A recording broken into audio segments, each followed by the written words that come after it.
Hello guys, and welcome to a new WARNO video today by me, Vulcan. In this one I have for you a 3 versus 3 on Kreide, and I'm going to be playing with the 5th Panzer Division. This is the latest map that has been added to WARNO, and it is a very fun map indeed, with lots of changes in elevation, as well as this city on the left hand side here, which is looking absolutely glorious. I think that Eugen always does such a fantastic job modelling these cities into the map.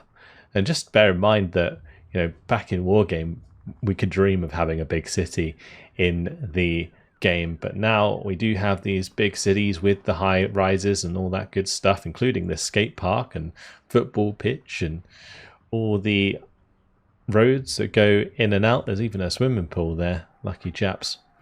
Let's have a quick look at what I'm getting down over on the right hand side today before the game gets underway.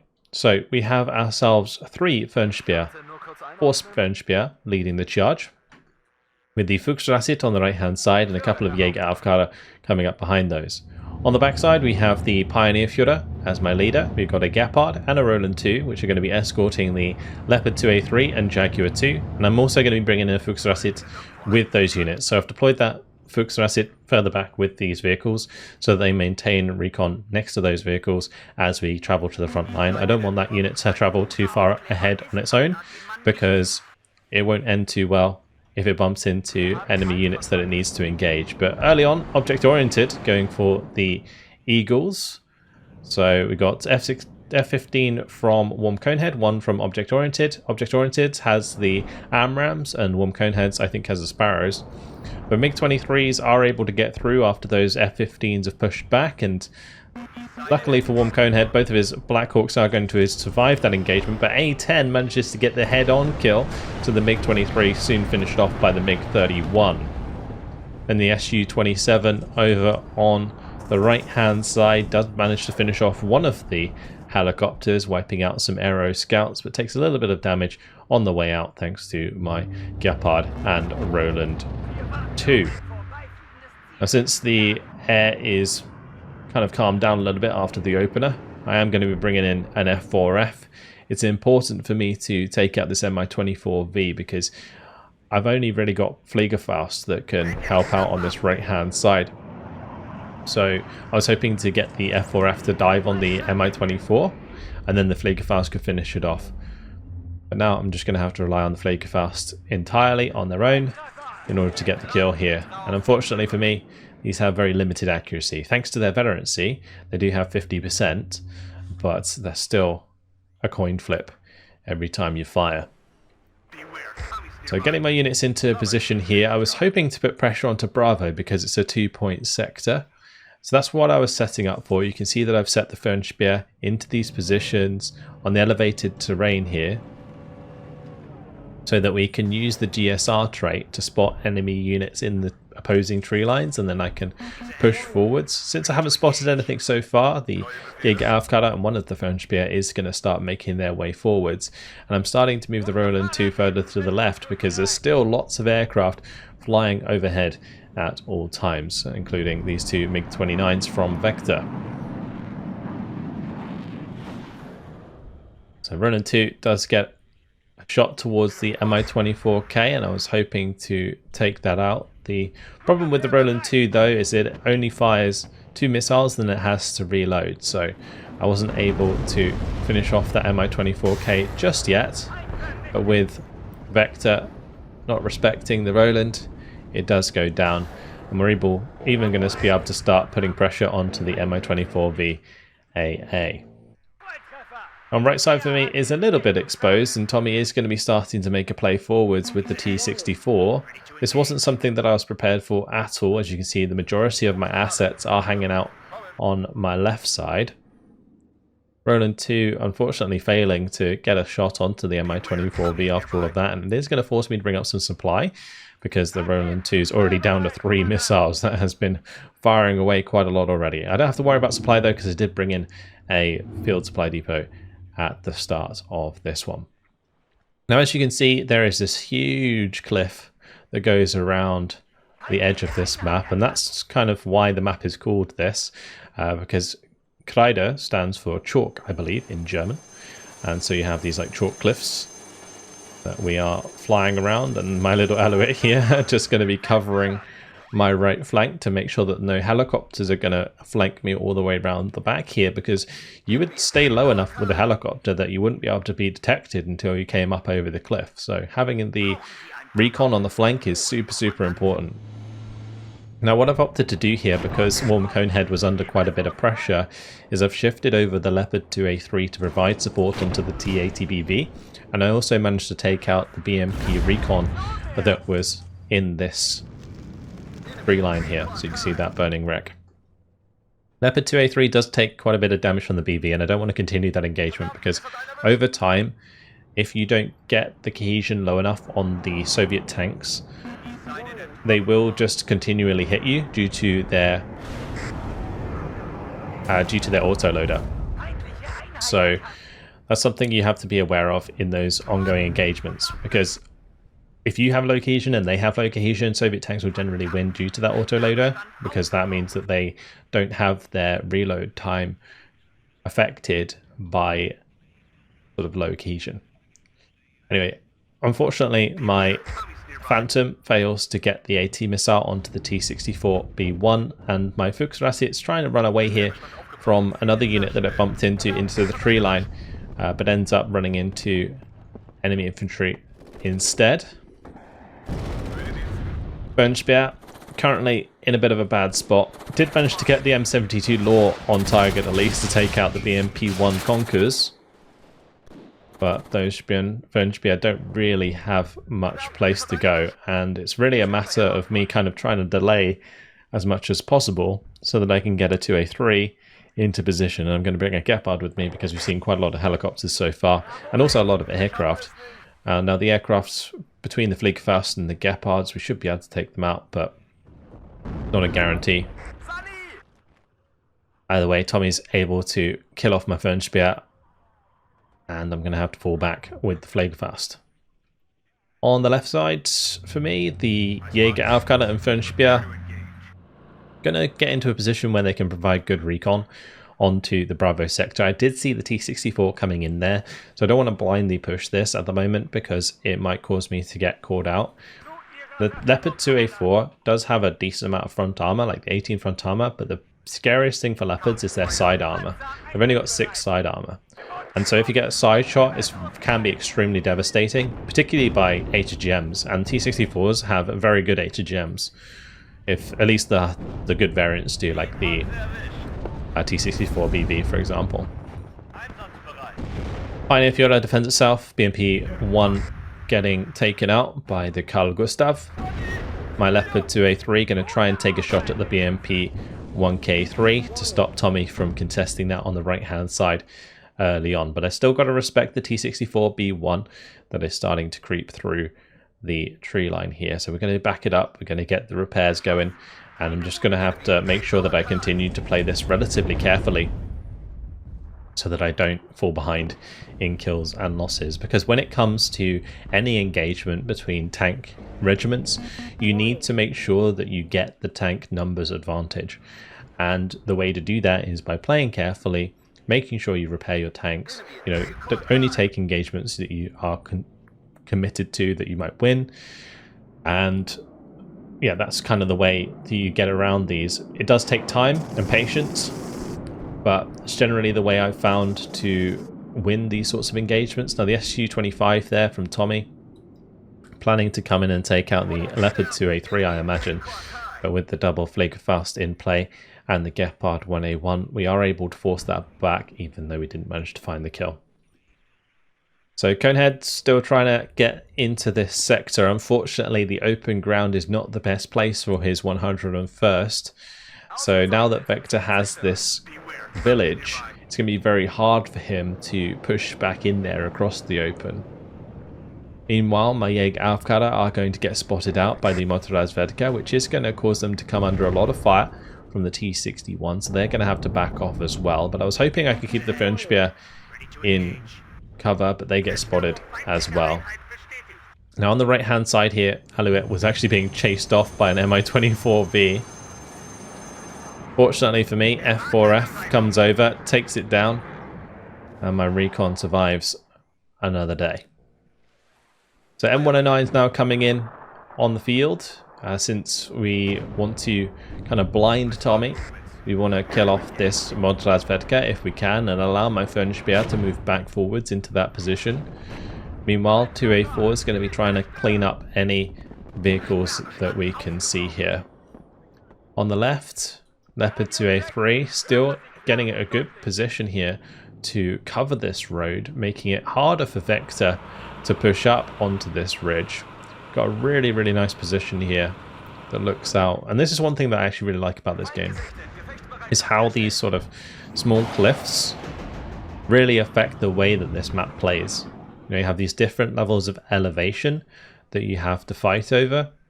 And then on the left-hand side, of course, you got the big city here. Now, Modrazvedka going to be pushed up by Tommy, which does give me an opportunity to take them out because the Fernsphere still pretty healthy and they are special forces, so they're able to do a decent amount of damage to enemy infantry at long range, or close range, sorry. But the T-64B getting a shot in there does take us down a couple men, so it is certainly going to cause that engagement to take a little bit longer, but as long as I can stay out of line of sight of these vehicles, then I should be absolutely fine. Okay, Avkada just moving back into the sector for now, back into the tree line. Just making sure that it doesn't get caught out in the open. Now with the UAZ KPV coming in from the right hand side, going to be backing up the Fernsphere so that the Leopard 2A4 can get eyes on that UAZ, and that will prevent it from using the Dushka to help out against the Fernsphere. Leopard 2A3 unfortunately going to get hit pretty hard there. Takes our cohesion low very quickly indeed, and the T-64B with 2 veterancy getting lots and lots of shots on target. Going to force me to smoke that and fall back. The crucial thing I find with NATO tanks is you tend to want to get the first shot on target before they do, because otherwise you end up in such a bad position. And now I'm in a terrible position as Tommy's coming in for the counter-attack. My Leopard 2A4 and my 2A3 very low, and Tommy's smelling blood.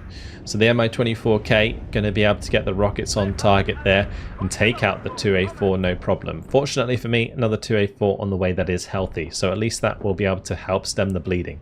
But I don't want to kind of push that all the way up because, again, we're being threatened by these T-64s, and there's potentials for side shots if I don't have enough of them. F4F going to take advantage of the Mi-24K overextending and is going to be able to get out relatively unscathed. So taking out those recon helicopters, super important, not only because they provide good recon information, but because those helicopters have a decent payload for destroying my infantry, particularly my recon infantry, that it would spot quite easily themselves. Now you might be wondering what this little H means in the top left corner of the square over the Avkada. That's because I have them on the seize order. So because I didn't know exactly where the units were in here, and I didn't want to micro them running around all over the place, I put the Avkada on a seize order. And a seize order, what it does is it basically scours an area for enemy units. So in this case, the Avkada is just going to run around and try and find the enemy forces in the area. But I am going to make sure to RT the UAZ KPV, because that could still kill off my Avkada from a distance, especially if the Panzer 44 doesn't manage to get on target. Now alongside the Leopard 2A3 I did bring up the Jaguar, and that's going to be providing TOW-2 missiles into the side of Vector's forces. Leopard 2A3 though, going to be driving forwards, trying to take out a BMP-2 or 2, but unfortunately the Bonkers both hit the mark, and Leopard 2A3 is forced to fall back. I do have the supply in position, so it's not a big deal, but it might take the cohesion on the Leopard 2A4 a while to recover. So now I have the two Leopard 2A4s and the Leopard 2A3 leader. I'm going to be making a play to try and kill off some of these T-64s that are sitting on the edge of the tree lines. Now when your tanks are damaged, you shouldn't ideally have them on the edge of the tree line.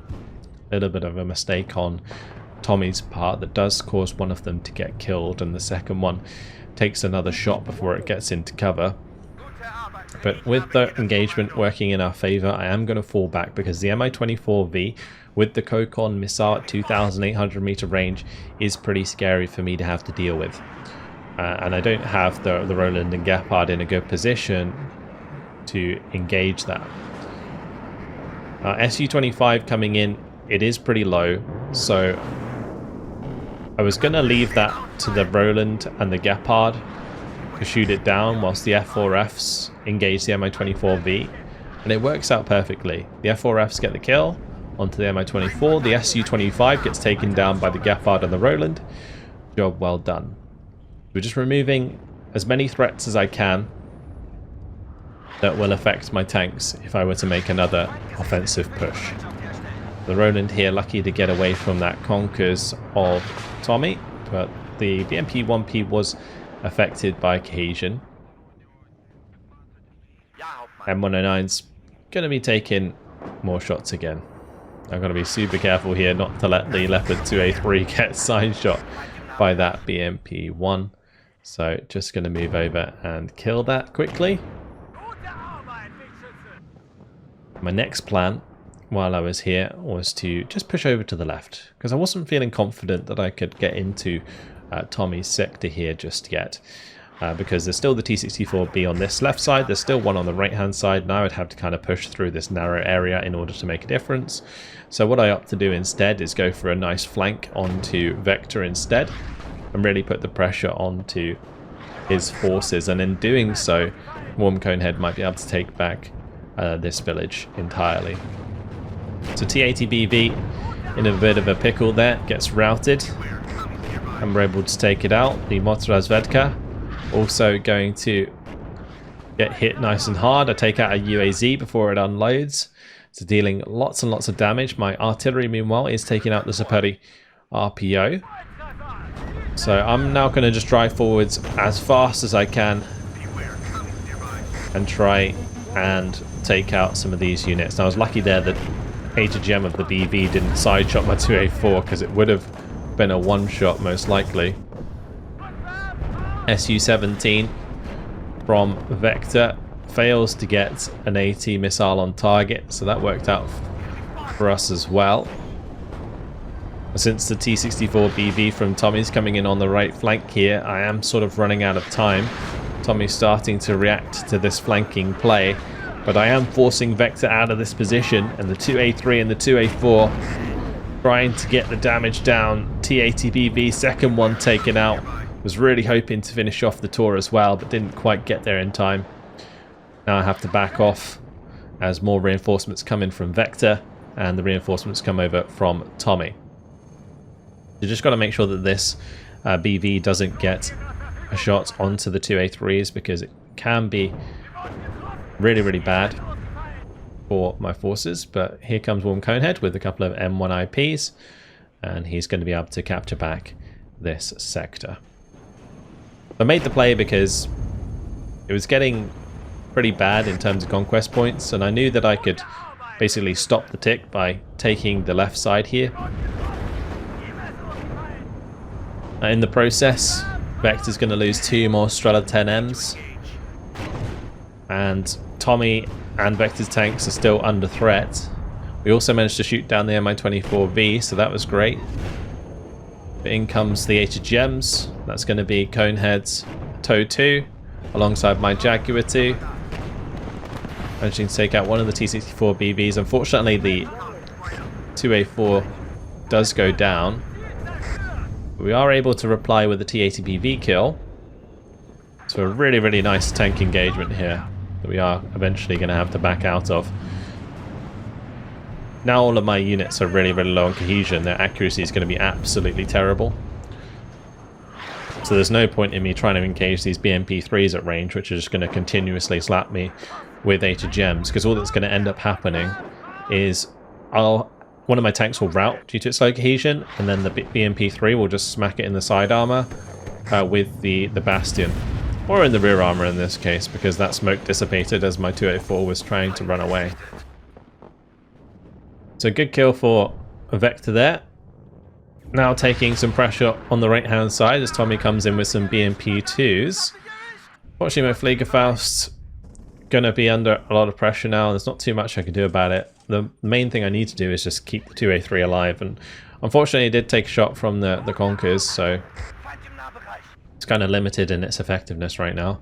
But a strong attack on the left hand side does manage to take back this sector. The only issue, of course, is that we've now lost the right sector. I do have a couple more Jäger Aufkader on the way to support that push, but since I'm now under pressure, the 2A3s are going to start coming in to back us up, both in the position that I already played on this left side, but also, of course, on the right. Now the F4F coming over, looking for the missile on target. Do manage to take out a BMP2. Would have liked to have killed the leader tank, but wasn't quite able to keep line of sight long enough. Unfortunately for me, even with the F4F going down, the Pioneer Führer has found its way into this tree line, which is on a sloped hill. So it's able to stay hidden in the corner of that sector. 2A4 is able to stay alive in its engagement with the T-64s as well. But you can see there is a big build up here of T-64 BVs. So there's two T-64 BVs. We've got the T-64 B1 and the T-64A OBR-83. So I've got a bit of a brick wall to break through there. Meanwhile, I've got to try and clean up this right hand side. Now, Warm Conehead's going to come over and support me now. Got the Raven overhead, which is going to be providing its E-War trait. That's going to make the enemy radar AA less effective, as he wants to come round for another strike with the F-111. Su-27 going to be going for my BO-105, a little bit overconfident there, I think, Tommy, as both my F4Fs come in and shoot it down. Jaguar 2 finding one of the T-64 BVs, absolutely beautiful. Again, Tommy getting a little over aggressive, losing two of his best tanks in my position here. The Toad 2, I believe, took out one. My Jaguar took out another. That leaves this front very vulnerable to a push from my Leopards. So the 2A4 going to be moving up here, looking for the clean kill onto the T-64. We managed to find it. This Leopard, unfortunately, getting very, very low, but is able to pop smoke in time. That's also going to prevent Vector's Su-17 from getting shots on target. Gepard's going to take a few hits on the Su-17. Roland 2 also managed to hit the mark, but no kill, unfortunately. Now my Leopard's hoping to kill the T-64B1, but the cohesion there in favour of the T-64 finds the kill onto the 2A3. Now looking for the continued engagement onto the T-64BK, but here comes Su-17 from Vector once again, and this time around not able to prevent the 2A4 in time from dying. I believe in that case, if I remember correctly, I misclicked on the keyboard, so I didn't hit the smoke key. A bit of an oopsie on my part. Tommy once again using an Su-27 to dive the helicopter. Is going to lose the second one to the AA as well. Pretty good for our team, because it's going to be a lot less air dominance with those Su-27s shut down. Fortunately, with that 2A4 dying, it does kind of force me back for the time being, but two 2A3s have now arrived. We've still got two more 2A4s here and this third 2A3, so still plenty of tanks to play with. And I'm still chewing up units on this right hand side that have managed to make quite a lot of ground. Now throughout all of this, the Pioneer Führer survived, and we did manage to take out the T-64BK thanks to Warm Conehead's Apache. So we're cleaning up the right hand side, and that's going to neutralize the points. Now we are still 1,100-ish points behind, which is quite a way to go in this game. But having now traded quite nicely against Tommy's forces on this right-hand side, I'm feeling confident that with the number of tanks that I have, that I'll eventually be able to make a nice push into one of these deep sectors, preferably Bravo because it's a 2-pointer. On the left side, of course, the city's gonna start to burn as artillery gets thrown in both directions. Starting to make a quite nice breakthrough here towards ND's artillery. My M109's going for a little bit of cheeky counter battery. Since they were spread out like this, I was curious if those were towed artillery units, and if they were, then using a little bit of counter battery on them would be a good idea, because there's a good chance if it's towed and it doesn't move that I'll get the kill pretty easily.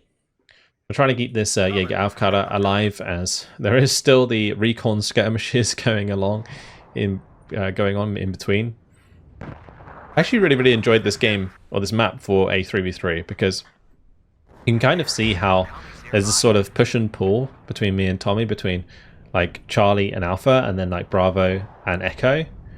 You have these like two sort of lanes here that we're fighting over at the same time, and then you also have like this middle area that's still kind of important to control, because it is a lot of recon value in that area.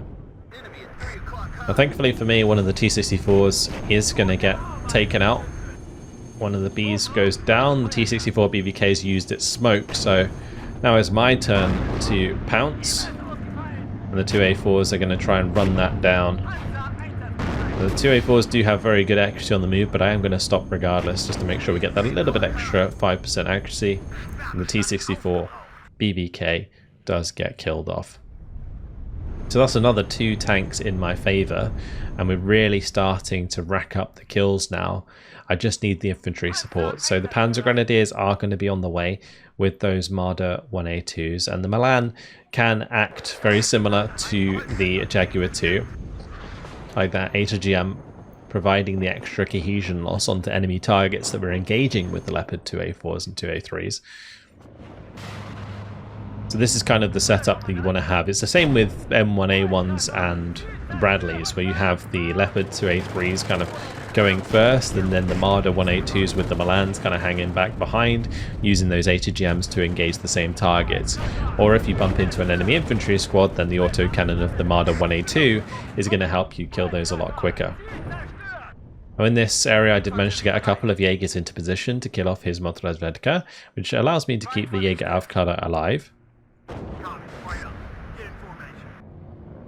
And here's an example of where the Leopard 2A3 is going to be tanking the shot from the BMP2 and then allowing the Milan to get the HGM on target, or even the Jaguar 2 in this case. A really nasty rocket artillery is going to hit my Leopards a little bit. But a good cub kill for me as I continue to make ground.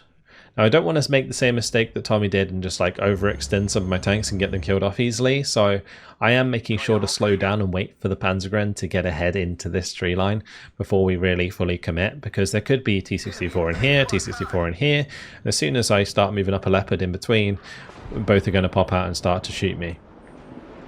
We've got to try and avoid that happening. Meanwhile, on the right hand side, the Panzergrens have started to make a decent amount of ground. We've cleared out all of these buildings now, which is basically fully securing this sector. And with both the push available on the right and the left side of my side of the map, we're going to be able to make some decent ground shortly. Another BMP2 gets taken out. Igler not going to last too long either. Still have to respect the Motorstrauki. They can do a decent amount of damage to the front armor of a Leopard 2A3.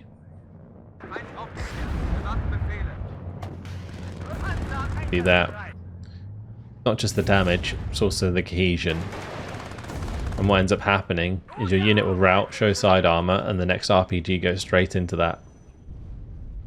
Now just got to be patient here because that Motostrelky's got to go before we can use our 2A3s to engage the T-64 BK.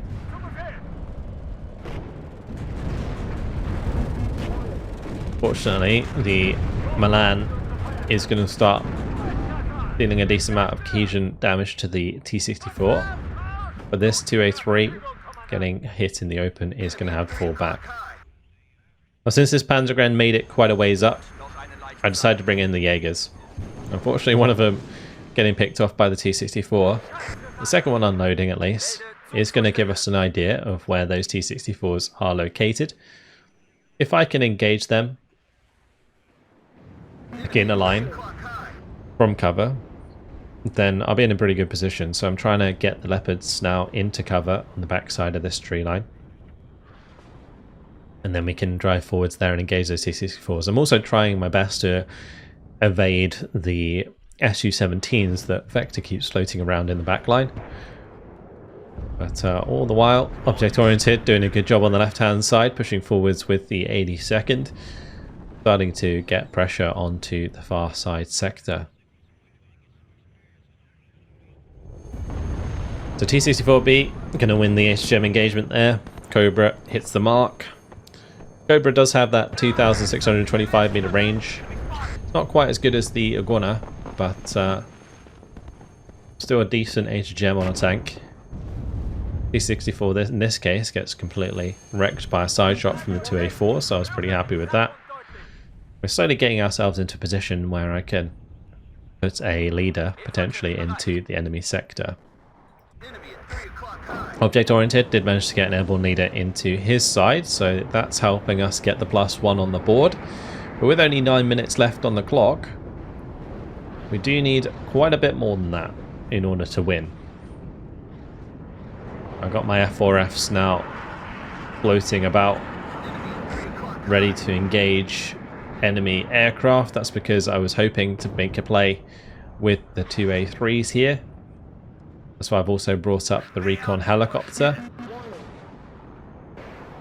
Here comes one of Tommy's Su-27Ss, and he is going to shoot down that Recon helicopter, but down it goes pretty quickly. Tommy knows the importance of that. I just don't think that's necessarily the best way to deal with it, because an Su-27 is quite a large amount to invest to kill a cheap Recon helicopter. Ideally in that position he just needs like an Igla or something in order to get the job done.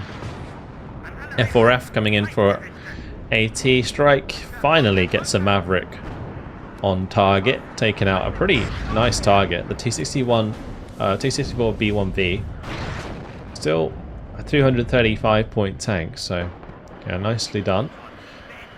Artillery is doing well though, damaging my Jaguar 2. Taking down the cohesion of that's going to make that Totu a lot less effective. You'll see here that I've now finally dived into this sector with a Leopard 2A3. I'm also trying to support this engagement with my own airstrikes, so F4F came in there, dropped some bombs onto Vector's infantry.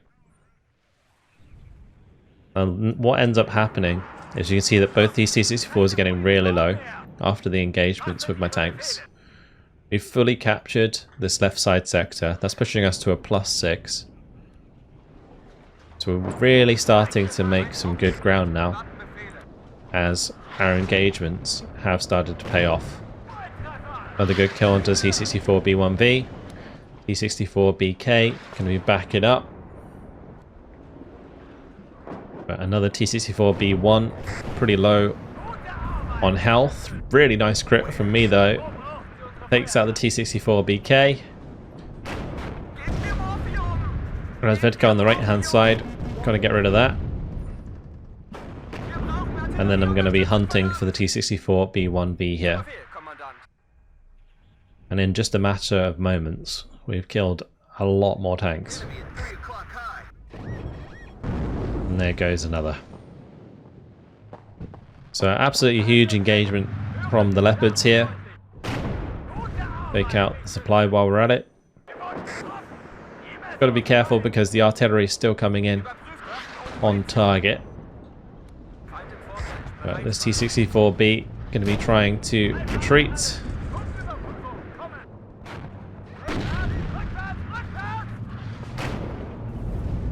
I'm going to commit. If I can kill it off, it's absolutely huge. We'll retreat those, get them fixed up. I need to get that leader fixed up here as well.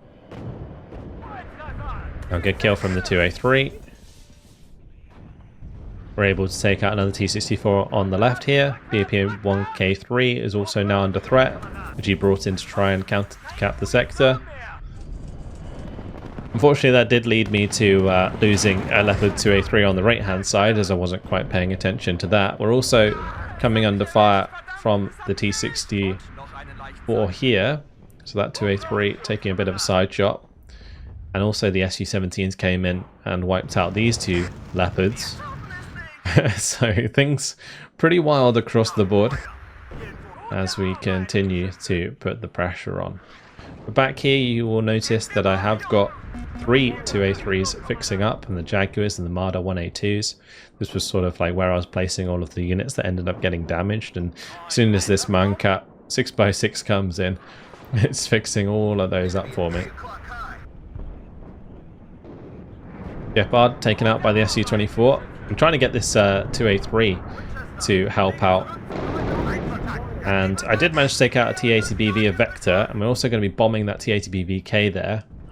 The Apache's going to be able to finish it off, or maybe even the artillery, so that was quite nice. Now I've got the F4Fs hanging around in their back line, and I'm able to shoot down the Su-24 thermal barrack. Unfortunately, those F4Fs, one of them getting shot down, the second one manages to escape. We're still sitting on the +4. We've caught up a lot in terms of score. Su-25 was going to try and dive my lines here, but gets taken out. I think he was actually planning to shoot the Gepard with that. But since the infantry died that was spotting my AA, the Su-25 was forfeit. Vector's brought in some infantry here. Monostrelki. I do still have my Jaeger and Panzer again there, so it's not as much of a problem. But it could be if he continues to bring more reinforcements, because I am kind of overextended. In between pushing both this sector and this sector, I have started to lose some of my heavier tanks and my positioning, especially with that Su-17 coming in there and taking out the 2A4. So between like Vector and Tommy, they could overwhelm me and push me out of this sector, which is a pretty important sector to have, due to it being a 2-pointer. And that is causing us to have a +5 at the moment, which has now pushed us into the lead. So my 2A3, I was hoping I'd be able to like fix it up a little bit.